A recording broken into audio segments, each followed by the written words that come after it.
আসসালামু আলাইকুম রহমতুল্লাহ। সম্মানিত উল্লাপাড়াবাসী, আমি আপনাদেরকে উল্লাপাড়া পৌর উন্মুক্ত মঞ্চের পাশের যে দৃশ্য, একেবারে নোংরা চিত্র, ভয়ঙ্কর দৃশ্য দেখাবার জন্য দাঁড়িয়েছি। সত্যি 2005 বা 6-এর দিকে এই উল্লাপাড়া পৌর সভাটা ফার্স্ট ক্লাস হয়, আর এই ফার্স্ট ক্লাস পৌরসভা চলছে থার্ড ক্লাস কর্মকর্তাদের দিয়ে। না হলে উল্লাপাড়া পৌর উন্মুক্ত মঞ্চ দেশের অ্যারিস্টোক্রেটিক লেভেলের আর্টিস্টরা এসে এখানে প্রোগ্রাম করে, বিভিন্ন রাজনৈতিক দলের ব্যক্তিবর্গরা প্রোগ্রাম করে, বিভিন্ন সম্মানিত ব্যক্তিরা এসে এখানে প্রোগ্রাম করে। এবং এইখানে আপনারা দেখুন যে এত ভয়ঙ্কর রকমের একটি খারাপ জায়গা, যে উল্লাপাড়ার শিক্ষিত সমাজ অথবা শ্রমিক, অশিক্ষিত সর্বশ্রেণীর মানুষ যখন এই প্রোগ্রামগুলোতে আসে, দুর্গন্ধে এমন অবস্থা, আমি যেই প্রতিবেদন করছি আমাকে নাক চেপে ধরে কথা বলতে হচ্ছে, হয়তো কথা বলার কারণে আমাকে হাত সরাতে হচ্ছে। আমি বিগত 6 থেকে 7 মাস আগে এই প্রতিবেদনটা করেছিলাম। আপনারা নিজে চোখে দেখুন কি পরিমাণ ময়লা আবর্জনা। তাহলে বলে দিতে হয় উল্লাপাড়া পৌর উন্মুক্ত মঞ্চ, এই কথাটা মিথ্যে কথা।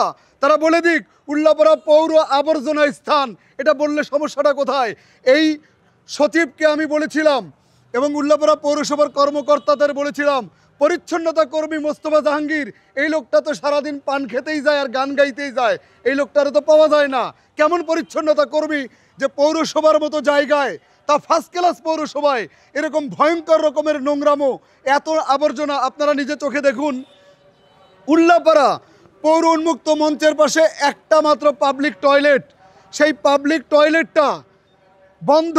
এই তালাটা যেন চিরদিনের জন্য তালা দিয়ে দেওয়া হয়েছে। এই তালার চাবি পৃথিবীতে বোধহয় আর একটাও নাই, এবং এই তালা কোম্পানিও নাই যে নতুন করে তালা ভেঙে তালা খুলবে। যদি পৌরসভার সদস্য সচিব বা পৌরসভার যারা দায়িত্বে আছে তারা যদি এই কাজটা না করে, আমরা উল্লাপাড়ার জনতা নিয়ে এই বাথরুমটা ভাঙার ব্যবস্থা করব এবং নির্লজ্জের মতো আমরাও আচরণ করতে বাধ্য হব। সহ্যের একটা সীমা আছে। উল্লাপাড়ার মার্কেটগুলোতে যান, ভালো কোনো টয়লেট নেই। উল্লাপাড়ার বিভিন্ন জায়গায় ঘোরেন, ভালো পাবলিক টয়লেট নেই। আমার মা বোনেরা যখন মার্কেট করতে আসে, তারা সারা উল্লাপাড়া ঘুরলে নিরাপত্তা বিধান হয় এমন একটা পাবলিক টয়লেট তারা খুঁজে পায় না। তাহলে উল্লাপাড়ার মার্কেটগুলোতে এরকম অবস্থা, উল্লাপাড়ার পাবলিক টয়লেট নাই। উল্লাপাড়াতে আপনি যান, ড্রেনেজ সিস্টেমগুলো দেখেন, উল্লাপাড়ার পানি নিষ্কাশনের সিস্টেম দেখেন, পয় নিষ্কাশন দেখেন। আর উল্লাপাড়ার মোড়ে মোড়ে বিভিন্ন জায়গায় এমনভাবে আবর্জনার ডাস্টবিন বানিয়ে রাখা হয়েছে। এই উল্লাপাড়া পৌর উন্মুক্ত মঞ্চ, এটা দেখে বুঝতে পারবেন বর্তমান উল্লাপাড়া পৌরসভায় যারা চাকরি করে তাদের বেশিরভাগজন থার্ড ক্লাস, সবাই না তবে বেশিরভাগজন থার্ড ক্লাস, তাদের মন মানসিকতা থার্ড ক্লাস। এরা ফার্স্ট ক্লাস পৌরসভায় চাকরি করার যোগ্যতা রাখে না। ফার্স্ট ক্লাস পৌরসভায় চাকরি তো তারা করবে যারা আমার শহরটাকে পরিচ্ছন্ন রাখবে, নিরাপদ রাখবে, সুন্দর রাখবে। আমার মা বোনদের জন্য পাবলিক টয়লেটের ব্যবস্থা থাকবে। মার্কেটগুলোতে সত্যিকারের টয়লেট আছে কিনা তাদেরকে চাপ দেবে। এরা শুধু আছে ধান্দায়, কেমনে টাকা খাওয়া যায়। এরা কামাবে টাকা, বাড়ি বানাবে ঢাকা, ঘুরাবে ভাগ্যের চাকা, আর উল্লাপাড়া বানাবে ফাঁকা। এরা দেবে ধোকা। আমরা কি বোকা? আমরা এত নয় সোজা। আমরা কথায় যেমন আছি, কাজেও তেমন আছি। আমরা পরিষ্কার বলে দিচ্ছি, এইবারের প্রতিবেদনের পরে যদি উল্লাপাড়া পৌর উন্মুক্ত মঞ্চের আশেপাশের এই নোংরামো দূর না হয়, এটা যদি পরিচ্ছন্ন করা না হয়, এই যে এইখানে আমরা দেখতে পাচ্ছি যে একটা ডেকোরেশন রুম, যেখানে অতিথিরা তাদের নিরাপদ আশ্রয়স্থল, এইটাকেও চিরদিনের জন্য তালা দিয়ে রাখা হয়েছে। আমরা উল্লাপাড়ায় ভালো পাবলিক টয়লেট চাই, মার্কেটগুলোতে নিরাপত্তা বিধান চাই, মার্কেটগুলোতে ভালো টয়লেট চাই, মা বোনদের সুবিধা চাই, অগ্নি নির্বাপক ব্যবস্থা চাই। উল্লাপাড়ার রাস্তায় রাস্তায় কোনো আবর্জনা ময়লা দেখতে চাই না। উল্লাপাড়া হবে পরিচ্ছন্ন শহর, ক্লিন, নিট অ্যান্ড ক্লিন শহর। এটা করতে না পারলে এই সচিবের এখন পদত্যাগ করা উচিত। তার থাকার কোনো যৌক্তিকতা নাই। আপনি যা পারবেন না তা করবেন কেন? অন্য জায়গায় চলে যান, সেই জায়গায় আপনাকে এরকম করে কেউ কথা বলবে না, আপনার উপরে ধরবে না।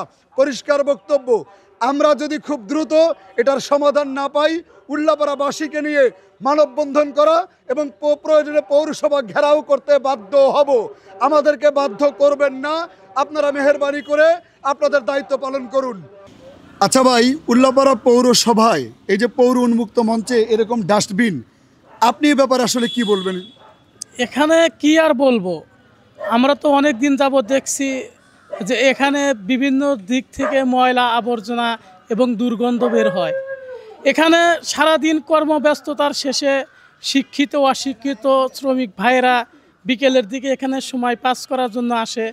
যেহেতু আমাদের উল্লাপাড়াতে ভালো কোনো বসার জায়গা নাই, সেহেতু ওরা এই মুক্তমঞ্চে এসে অবস্থান করে, আড্ডা দেয়। কিন্তু দেখা যায় যে অনেক সময় এত পরিমাণ বাজে দুর্গন্ধ বের হয় যা ভাষায় প্রকাশ করা যায় না। তখন মানুষ নাকে রুমাল বেঁধে কেউ এখান থেকে চলে যায়, কেউ বা ওরা ধৈর্য সহ্য সহনীয়ভাবেই বসে থাকে। আচ্ছা ভাই, উল্লাপাড়া তো ফার্স্ট ক্লাস পৌরসভা, অথচ এই যে অবস্থা, আপনি কি বলবেন এ ব্যাপারে?